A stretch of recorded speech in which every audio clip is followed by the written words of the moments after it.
dan salam sejahtera. Saya Muhammad Afif Rafiddin bin Amri dan hari ini saya ingin berkongsi ulasan mengenai sebuah buku yang menarik bertajuk Tomboy. Karya kartunis terkenal Malaysia, dan buku ini merupakan kesinambungan daripada karya sebelumnya, The Kampung Boy, dan menceritakan pengalaman remaja yang berpindah dari kampung ke bandar.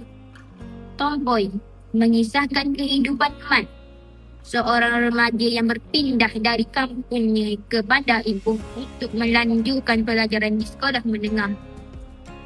Di bandar, Mat bertemu dengan Frankie, seorang rakan sebaya yang berkongsi minat dalam muzik.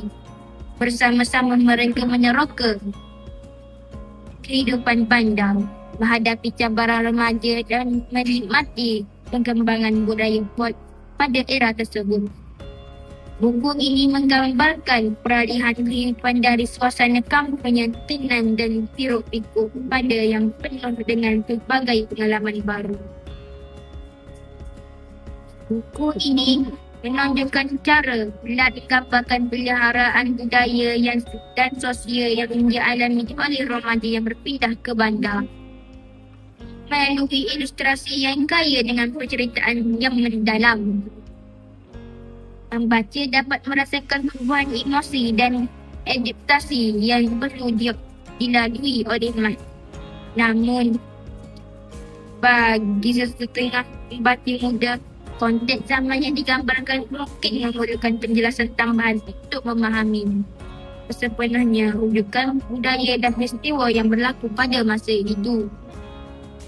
Keunikan Tomboy terletak pada kemampuan menggabungkan elemen autobiografi dengan ilustrasi yang hidup, mencerminkan suasana Malaysia pada era tersebut, dan berjaya menangkap esensi kehidupan bandar pada masa itu, termasuk pengaruh muzik, fiksyen dan interaksi sosial, menjadikan buku ini bukan sahaja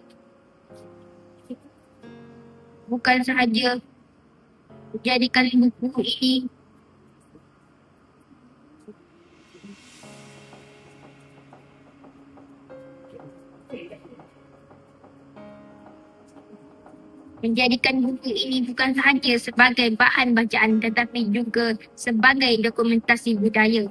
Secara keseluruhannya, Tomboy adalah sebuah karya yang menghiburkan dan mendidik, memberikan pandangan tentang kehidupan remaja dan beradaptasi dengan perubahan persekitaran. Buku ini sesuai untuk murid-murid sekolah rendah tahun 6, ingin memahami dinamika peralihan dari kehidupan kampung ke bandar, serta nilai persahabatan yang menyesuaikan diri. Sekian, terima kasih.